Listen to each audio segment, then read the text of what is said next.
नमस्कार. तर आज आपण पाहणार आहोत अतिशय साध्या आणि सोप्या पद्धतीने बनवलेली पालक भजी, तेही एकदम टेस्टी आणि चवदार. चला तर मग रेसिपीला सुरुवात करू. सर्वात पहिले इथे ठेचा तयार करून घ्यायचा आहे. तर इथे 4 हिरव्या मिरच्या घेतलेल्या आहेत. त्याचबरोबर भरपूर असा लसूण घेतलेला आहे आणि 1 चमचा जिरे घेतलेले आहेत. हे सर्व आपल्याला मिक्सरच्या भांड्यामध्ये टाकून पूर्णपणे बारीक अशी पेस्ट करून घ्यायची आहे. तर इथे सर्वात पहिले मी एक मोठा बाउल घेतलेला आहे. त्यामध्ये 1 वाटी बेसन पीठ चाळणीने चाळून घेतलेलं आहे. त्यानंतर आपल्याला तयार करून घेतलेला ठेचा त्यामध्ये टाकायचा आहे. तिखटाचं प्रमाण तुम्ही तुमच्या आवडीप्रमाणे टाकू शकता. त्याचबरोबर 2 कांदे मी बारीक असे कट करून घेतलेले ते टाकलेले आहेत. त्यानंतर आपल्याला त्यामध्ये पाव चम्मच हळद टाकायची आहे आणि चवीनुसार मीठ टाकायचं आहे. तर बघू शकता अशा पद्धतीने मी त्यामध्ये टाकून घेतलेलं आहे. त्यानंतर आपल्याला अर्धा ग्लास पाणी टाकायचं आहे आणि छान असं पीठ आपल्याला फेटून घ्यायचं आहे.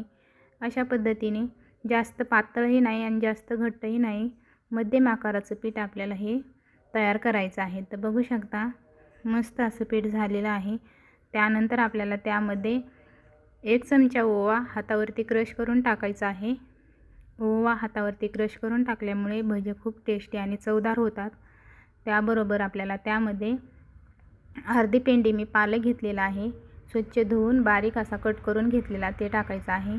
अशा पद्धतीने पालक टाकल्यानंतर परत एकदा छान असं पिठामध्ये मिक्स करून घ्यायचं आहे आणि मस्त परफेक्ट असं पीठ आपलं तयार करून घ्यायचं आहे. तर बघू शकता मस्त असं पीठ आपलं भज्यासाठी तयार झालेलं आहे.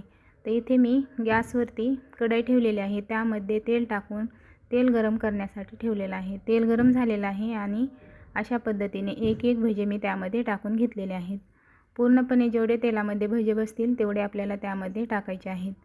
बघू शकता मस्त असे भजे पूर्णपणे टाकून घेतलेले आहेत.